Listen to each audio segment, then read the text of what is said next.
காலங்காலமாக ஊழல் செய்தவர்களை வீட்டை அனுப்ப வேண்டும் என்கிற ஒரே ஒரு நோக்கத்துக்காக, அது அதிமுக இருக்கலாம், திமுக இருக்கலாம், அல்லது திரள் நிதி என்று சொல்லிக்கொண்டு எங்களுடைய புலம்பெயர்ந்த மக்களுடைய பணத்திலே தன்னுடைய பிள்ளையையும் கொண்டு அமெரிக்காவிலே படிப்பித்த சீமான் என்கிற சாமானுக்கு இவர்கள் வடிவாக படித்திருக்கார்.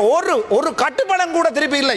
தேசிய தலைவருடைய போராட்டத்தையும் தேசிய தலைவருடைய அர்ப்பணிப்புகளையும் மாவீரர்களுடைய அர்ப்பணிப்புகளையும் எவனொருவன் தன்னுடைய அரசியலுக்காக பாவிக்கிறானோ அவன் மக்களாலே தூக்கி எறிக்கப்படுவான். எங்களுடைய நெடுந்தீவை முடிந்தால் தமிழகத்துக்கு கொடுங்கள் என்று சொல்லுகின்ற அந்த ஒரு வசனத்திற்காக ஒட்டுமொத்த தற்குறிகளும் நேற்று கத்தியதை நான் பார்த்தேன். கத்துங்கடா, கத்துங்க, இதையும் கத்துங்க, இதுக்கு மேலேயும் கத்துங்க. இதை பற்றி நான் கவலைப்பட போறதில்லை. ஏனென்றால் உங்களுக்கு நெடுந்தீவுக்கு ஒரு மாதத்திலே 4 நாட்கள் 5 நாட்கள் மட்டும்தான் மின்சாரம் வழங்க முடியுமாக இருந்தால், கச்சதீவை மட்டுமல்ல, நெடுந்தீவு மட்டுமல்ல, அப்படியே போனால் கிழக்கு மாநிலத்தில் இருக்கின்ற மட்டக்களப்பையும் நீங்கள் இலங்கைக்கு இந்தியாவுக்கு தாரை வார்த்து கொடுங்கள் என்று சொல்லி நான் சொல்லுகிறேன்.